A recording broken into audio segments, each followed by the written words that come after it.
Well, in pretty typical West Virginia fashion, they follow up a win at home against a ranked BYU team, insert themselves back into the bubble conversation entering the last week of the regular season, and then in typical West Virginia fashion, they go on the road against K-State. Number 3 scorer in the nation, P.J. Haggerty, late scratch. He didn't play. They're 2-14 in conference play. And what does West Virginia do? They fall to the Kansas State Wildcats, eliminating this team from the NCAA tournament and or contention for that. And it's disappointing, frustrating, but we're going to talk about it here on this episode of Mountaineer Moment. This is the Mountaineer Moment, your source for all things West Virginia football and basketball.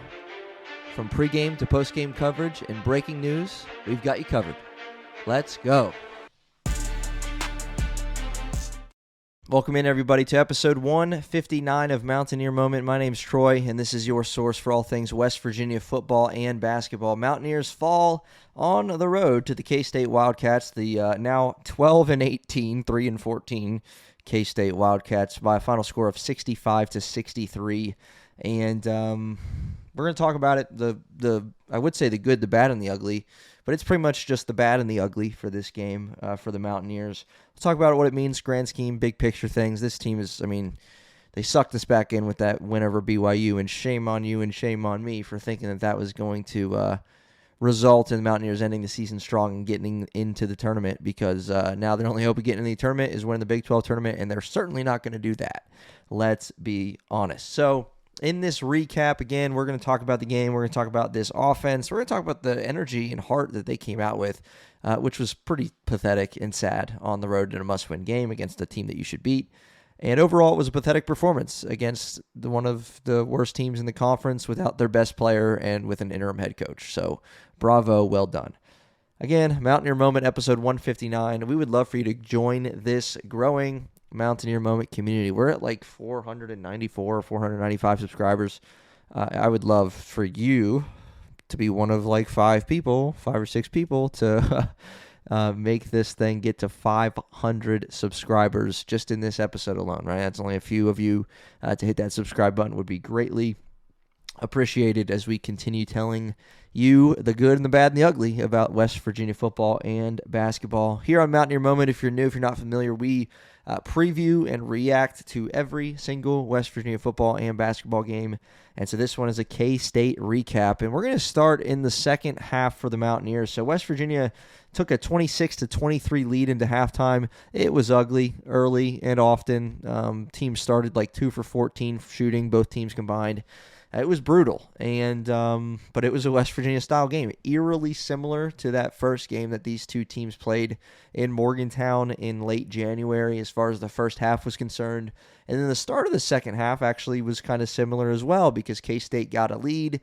West Virginia ended up coming back, but K-State got a 19-point lead tonight due to it was a 19 or 21-0 run for them that put them in the driver's seat, and West Virginia's tried to scrap and claw their way back, and they nearly did. Got as close as two, and ran out of time. And that's been the tale against the Utah. In the Utah game at home for West Virginia, you ran out of time after getting down big.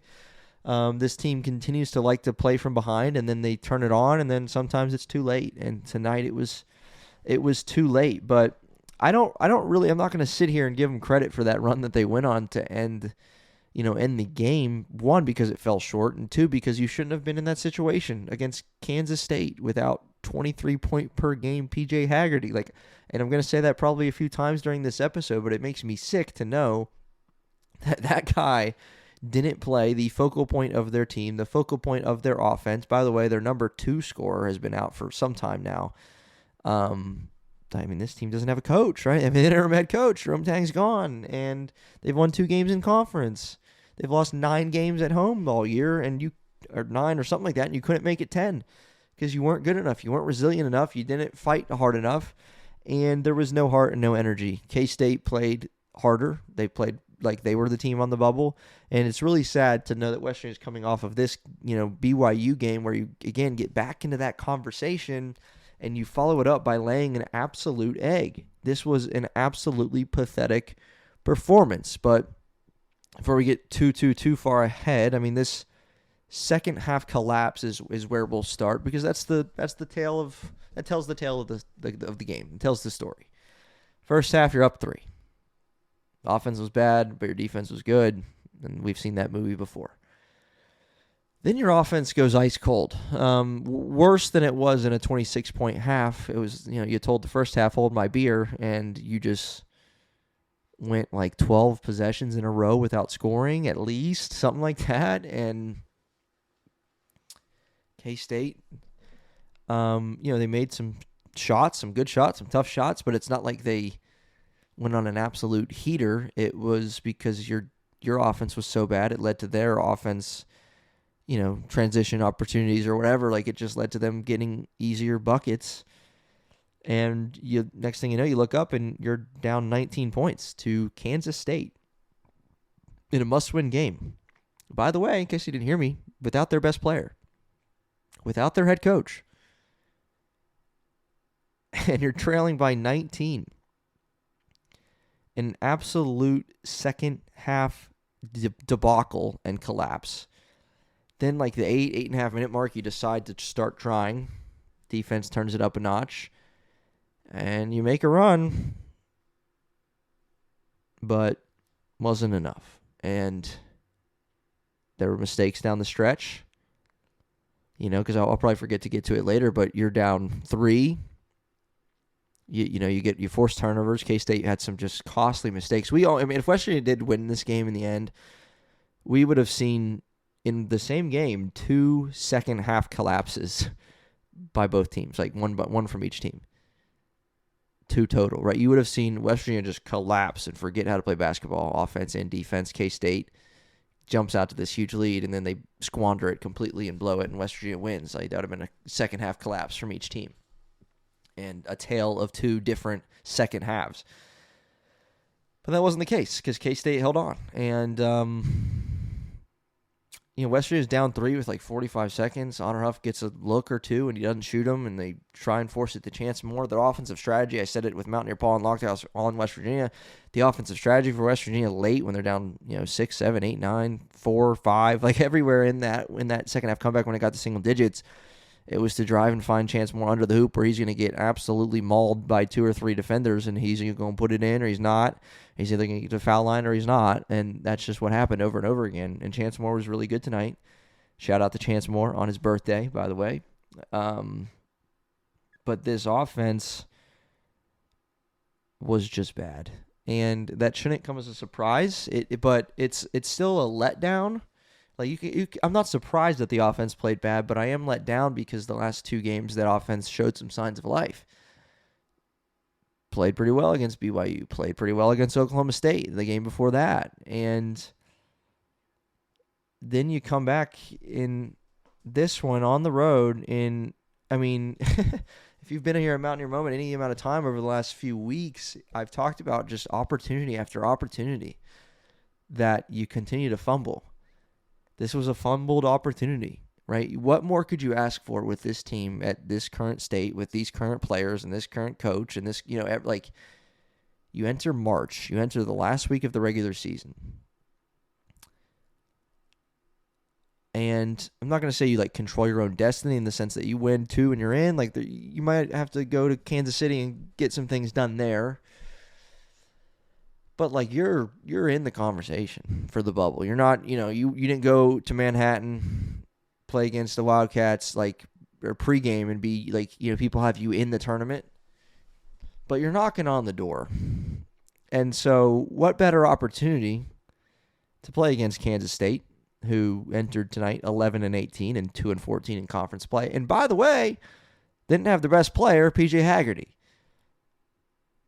What an opportunity to collect a win, to come back home to a rocking Coliseum on Friday night against UCF, a team that's in the tournament. What an opportunity. And you lose it. And while I still think Mountaineer Nation is going to show up on Friday night in the game against UCF, it's not going to have the same feel to it because you lost to K-State on the road. Without their best player, by the way. They didn't have PJ Haggerty. So it stings. It sucks. It was a pathetic performance. And we'll look at the box score real quick and then continue with a couple more things before we round out this episode. But best two players in the first half by far were DJ Thomas and Chance Moore. Both were in double figures in the first half, keeping this team afloat. He only had 26 points. They each had like 10, I believe. Chance Moore finished with 18, 6 boards, 6 of 7 from the field for the birthday boy. Made his only 3-point attempt as well. DJ Thomas finished the night with 12, 3 boards. Didn't see a ton of him in the second half. Honor Huff, 3 of 10 from the floor, or from 3, 11 points. Jasper Floyd, 2 points, 3 boards, 5 assists, 1 of 5. Harlan Obioha, 12 minutes, 0 points, and 1 rebound. Oof. He can really struggle sometimes. He had 4 fouls in 12 minutes. Unbelievable. Belo, 14 points. Trayson Eaglestaff, 6 points, 3 of 12, 0 for 4, 11 boards, 5 assists, 2 steals, and a block. But he, scoring-wise, offensive-wise, other than the assist, it was a bad game from Trayson Eaglestaff, I'm here to tell you. He did get on the boards, I get that. But, there were several, down the stretch in the first half, he airballed a 3 earlier in the first half, wide open, just rushed the shot. He looks nervous when he gets the ball. This is not the same player that scored 50 points last season and 40 points against Alabama. It's just not. This is not the same player. 34 minutes, 6 points, 3 of 12, 0 for 4 from 3, and had a couple really, really bad turnovers.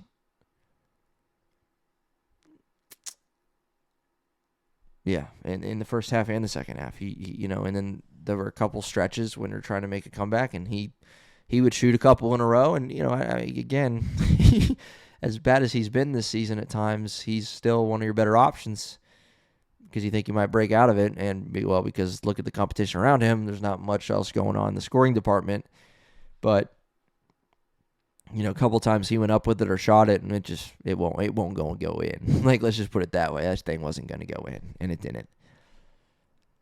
So that's the story for West Virginia. K-State, Kamari McGriff had 18 points. Great hustle play after hustle play. Nate Johnson, 16. They led the way.